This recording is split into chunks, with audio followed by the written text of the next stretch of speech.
ہے کہ ہندوستان کا کانسٹیٹیوشن، ہندوستان کا دستور ہر مذہب کے ماننے والے کو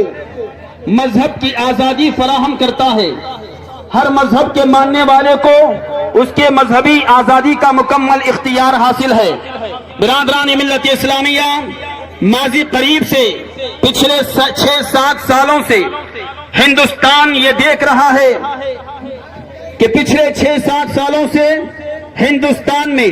کچھ شرپسند تنظیمیں،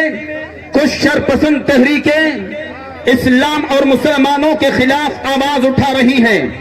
ہندوستان کی وہ خوبصورتی، ہندوستان کی اس سندرتا کو برباد کرنے کی کوشش کی جا رہی ہے، ہندوستان کی سچی تصویر کو مسخ کرنے کی ناپاک سازشیں رچی جا رہی ہے۔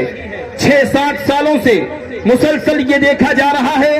کہیں قرآن مجید کو جلایا جاتا ہے، کبھی نبی پاک صلی اللہ تعالی علیہ وسلم کی عزت پر حملہ کیا جاتا ہے، کبھی مصطفیٰ علیہ الصلوۃ والتسلیم کی شان میں گستاخی کی جاتی ہے، کبھی مسلمانوں کے خلاف بوانگ دوہل آواز بلند کی جاتی ہے، کبھی قرآن مقدس کو جلایا جاتا ہے، کبھی مساجد کو توڑنے کی سازشیں رچی جاتی ہیں، کبھی مدارس اسلامیہ کو بند کرنے کا منصوبہ تیار کیا جاتا ہے، کہیں مسلمانوں کے مدارس کو دہشت گردی کا اڈا بتایا جاتا ہے، کہیں مسلمانوں کی مظلوم بیٹیوں کے عزت و آبرو کے ساتھ کھلواڑ کیا جاتا ہے۔ برادران ملت اسلامیہ، آج کے اس عظیم الشان تحفظ ناموس رسالت کے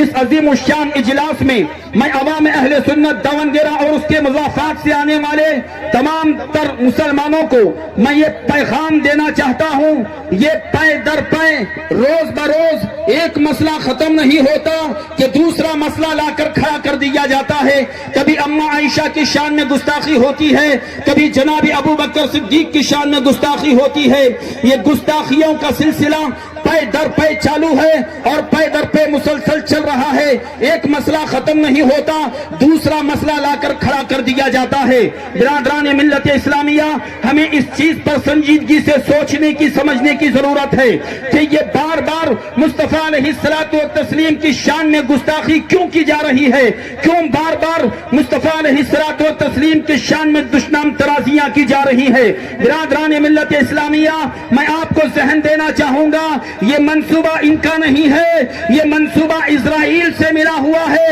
اسرائیل نے یہ منصوبہ پیش کیا کہ مصطفیٰ علیہ الصلوۃ والتسلیم کی شان میں گستاخی کرتے رہو، بار بار کرتے رہو، ہر بار کرتے رہو، اتنی بار گستاخی کرو کہ ہندوستان کا مسلمان پروٹیسٹ کرتے کرتے، احتجاج کرتے کرتے دم توڑ دے، تھک جائے، پھر اس کے بعد مصطفیٰ کی شان میں گستاخی ہو، اس کے بعد کوئی ہندوستان میں پروٹیسٹ نہ ہو، ہندوستان میں کوئی احتجاج نہ ہو، ناموس رسالت پر کسی مسلمان کی آواز نہ اٹھے، تو پھر سمجھ جانا کہ مسلمانوں کا ایمان مردہ ہو چکا ہے، مسلمانوں کا راکھی ہوگی، مسلمان اپنے کاروبار کو بھی بند کرے گا، اپنی عزت کو بھی قربان کرے گا، اپنے مال کو بھی قربان کرے گا، اپنی جان کو بھی قربان کرے گا۔ اس لیے گستاخی کرنے والوں کو بوانگ دوہل بتا دو، جب تم گستاخی کرو گے، ہم داونگیرہ ہی کے نہیں، پورے ہندوستان کے مسلمان مصطفیٰ کے ناموس پر ہمیشہ پہرا دیتے رہیں گے، ہمیشہ مصطفیٰ کے نام پر پہرا دیتے رہیں گے۔ گھروں کو چھوڑنا پڑے چھوڑ کر آئیں، بند کرنا پڑے بند کر کے آئیں گے۔ ہمارے ایمان کا جائزہ تم لیتے رہو، ہمارا ایمان کل بھی زندہ تھا، آج بھی زندہ ہے، صبح قیامت تک زندہ رہے گا۔ برادران ملت اسلامیہ، یہ بار بار گستاخیاں جو ہو رہی ہے، میری ملت کے نوجوانوں، تھرمامیٹر سے ہمارے عقیدت کو، ہمارے ایمان کو ناپا جا رہا ہے کہ دیکھو کب تک یہ احتجاج کرتے رہیں گے۔ 100 بار تم اگر گستاخی کرو گے، ہم مسلمان